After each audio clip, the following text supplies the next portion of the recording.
send out sustainability memos and green tips on the call sheet every day.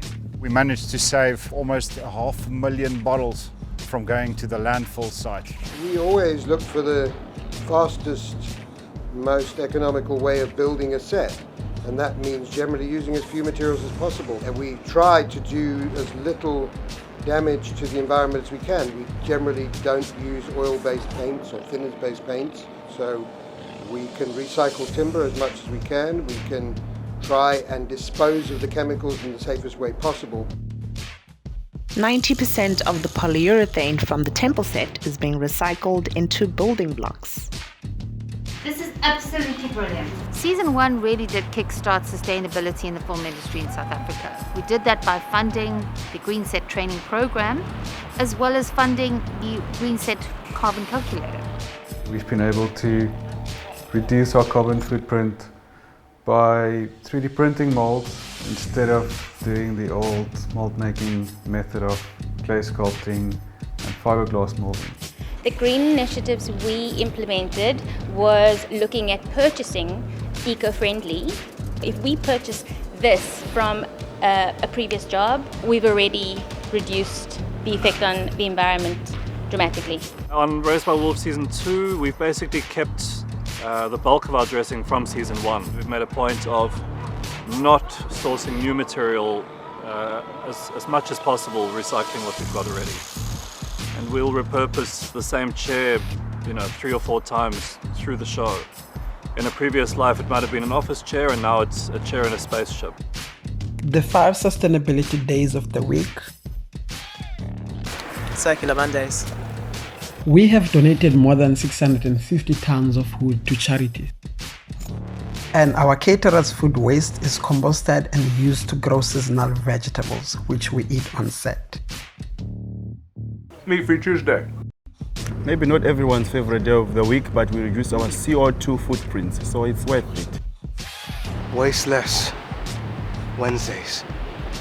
That's where we come in. I'm Atule. I'm Sbu. We make sure everything that we can recycle on set is. Everything? All our food packaging, they are biodegradable. Even our coffees, our cups and lids, they are biodegradable.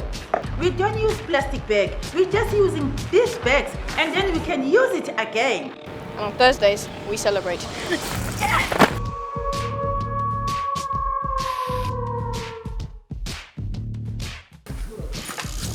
Like on Fridays. These trailers have been built with saving energy in mind. We try to plan logistically so that we don't do a lot of driving. The 3 bins that you've got around the place, the encouraging people, the information that's out there, it's everything a lot of us have been hoping would be implemented, because it's not something we can sweep under the rug any longer, the amount of waste that we produce as a planet but also as an industry. Composting, green waste, eco-bricking. We now implement this stuff at home, and a lot of our team have taken it from the office and into homes, which is exactly where I think we need to be.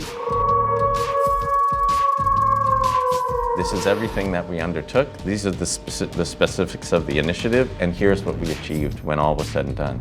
Not only giving Green Set a thumbs up, but wanting to really be able to take what's been accomplished here and use that as an inspiration to other productions that we do elsewhere, but to point back to the success that's been achieved here and say not only it's possible, but it's essential. We're the first generation that's really felt the impact of climate change.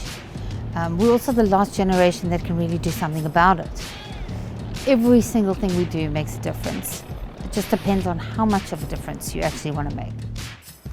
Every choice that's being made by this production team and by the initiative that's here, not only I think is important for us to unify how we're going to exist in those hours that we're working together, but hopefully taking those habits home with us and then imparting those habits on our loved ones and to our children. All it takes is a greener choice every day. The future of the planet is in your hands. So what are you going to do with it? RBW2 is a sustainable production.